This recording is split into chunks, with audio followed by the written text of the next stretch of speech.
لا الہ الا اللہ پڑھ لا الہ الا اللہ۔ البتہ ایک بات اور سمجھ لیجئے، ایک روایت میں آتا ہے کہ اللہ تعالیٰ اس رات کے بارے میں بھی آتا ہے، شب قدر کے بارے میں بھی آتا ہے کہ اللہ تعالیٰ اس رات میں اتنے لوگوں کی مغفرت فرماتے ہیں جس میں قبیلہ کلب کی بکریوں کے بال، آپ نے یہ فرمایا۔ قبیلہ کلب بہت بڑا قبیلہ تھا، ان میں بکریاں بہت ہوتی، ہر بکری کے جسم پہ بال بہت ہوتے، تو سارے قبیلے کی بکریوں کے بال جتنے ہیں اتنے انسانوں کی لگا مغفرت ہوتا، مگر فرمایا 2 آدمیوں کی مغفرت ہے، اللہ بچائے۔ ایک وہ جو کسی مسلمان سے کینہ رکھتا ہو، کسی مسلمان کینے کے معنی یہ کہ اس کی بدخواہی پر آمادہ ہو، بلا وجہ اس کو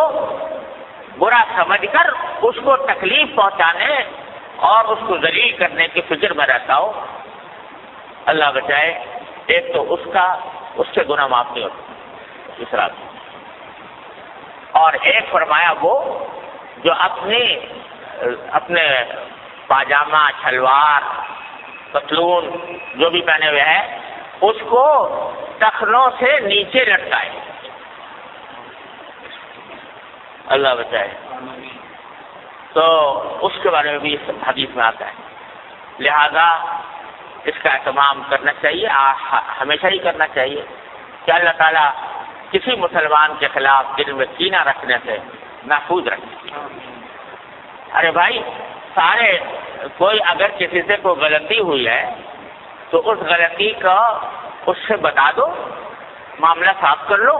کوئی شکایت ہوئی ہے، شکایت گلا کر کے معاملہ صاف کر لو، اور تمہیں شریعت سے یہ بھی حق دیا ہے کہ جس سے جتنی تکلیف پہنچائی ہے تم اتنی اس کو بھی پہنچا دو، بدلہ لے لو برابر کا۔ لیکن دل میں کینہ لے کے بیٹھ گئے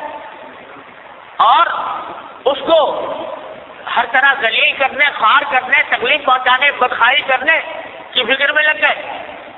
یہ چیز جو ہے وہ اتنی بڑی گناہ ہے، اتنا بڑا گناہ ہے کہ اس رات میں بھی معاف نہیں۔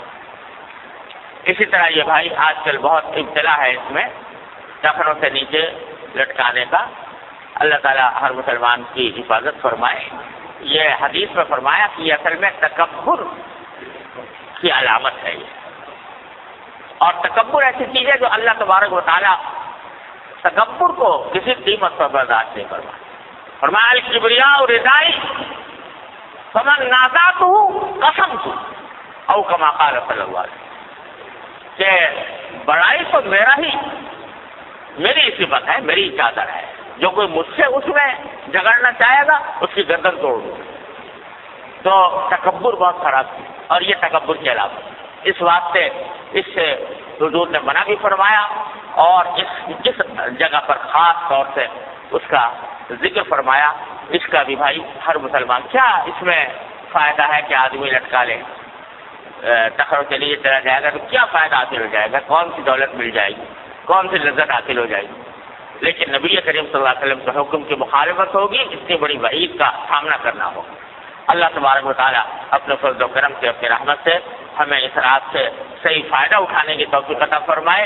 اور اس میں اللہ تعالیٰ کی رحمتیں اور برکتیں جمع کرنے کی توفیق عطا فرمائے، اور اپنے غضب